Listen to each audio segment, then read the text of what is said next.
At school, the theater kids called me worthless.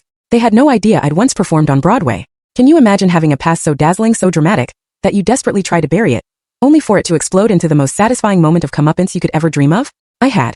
And it all started the day I walked into a high school auditorium, a normal 15-year-old, and met the meanest theater kids you could ever imagine. For 3 years I'd been living a life most kids only dreamed of, performing 8 shows a week, originating the role of Sophie in a musical everyone was obsessed with on Broadway. But after all that, all I wanted was to be a normal 15-year-old at my new school, where nobody knew my secret. Then I walked into the auditorium and saw them, the popular theater kids, clustered together in matching drama club hoodies. The Queen Bee, Madison, looked me up and down as I signed my name on the audition sheet, her face scrunched up. She whispered, loud enough for everyone, that community theater rejects always thought they could waltz into their program, just because mommy said they were special.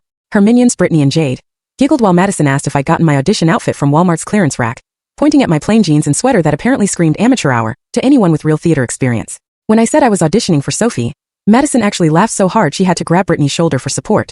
She explained to everyone that Sophie required years of professional training to hit those notes, not whatever karaoke bar preparation I'd obviously had. Jade pulled up the Broadway cast recording on her phone and played the famous Act 2 solo that I'd performed over 1,000 times, asking if I even knew this was originally sung by someone who trained at Juilliard since age 7. I bit my tongue so hard I tasted blood because that someone was literally me, and I'd actually been training since age 5. Madison demanded I show them my audition song right there in the lobby, since we all knew I wouldn't make it past the first cut anyway. When I started the opening verse, she immediately stopped me and demonstrated the correct breathing technique, while the others nodded like she was teaching a master class. She grabbed my diaphragm and pushed hard, saying I needed to feel the expansion if I ever wanted to produce real sound instead of the squeaky whisper I was apparently producing. Brittany commented that my vowel shapes were completely wrong, and physically manipulated my jaw while telling me to watch her mouth form the proper positions.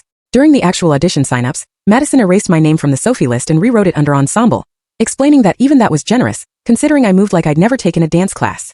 She made me do a pirouette right there to prove I could at least spin without falling over, then shook her head sadly when I completed 3 perfect turns, saying my technique was shopping mall dance studio at best. Jade videoed the whole thing on her phone while providing commentary about how my arms looked like wet noodles, and my spot was non-existent. The sabotage started when I went to change into my audition dress in the bathroom. Madison followed me in and accidentally spilled her entire iced coffee down my front, gasping that she was so sorry, but maybe it was a sign from the theater gods that I should reconsider. While I was cleaning myself off, Brittany took my sheet music from my bag and crumpled each page into a ball before smoothing them out again, making them barely readable.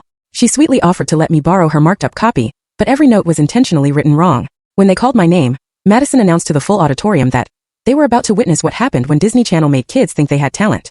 She started a slow clap when I walked on stage, getting others to join in mockingly while shouting that I should save everyone time and just mouth the words since we all knew I couldn't actually sing. Jade yelled from the back that her 9-year-old sister had played Sophie in their basement, and even she had better stage presence than whatever this was supposed to be. I started singing and Madison stood up in the front row, turning to address everyone behind her while I performed. She provided running commentary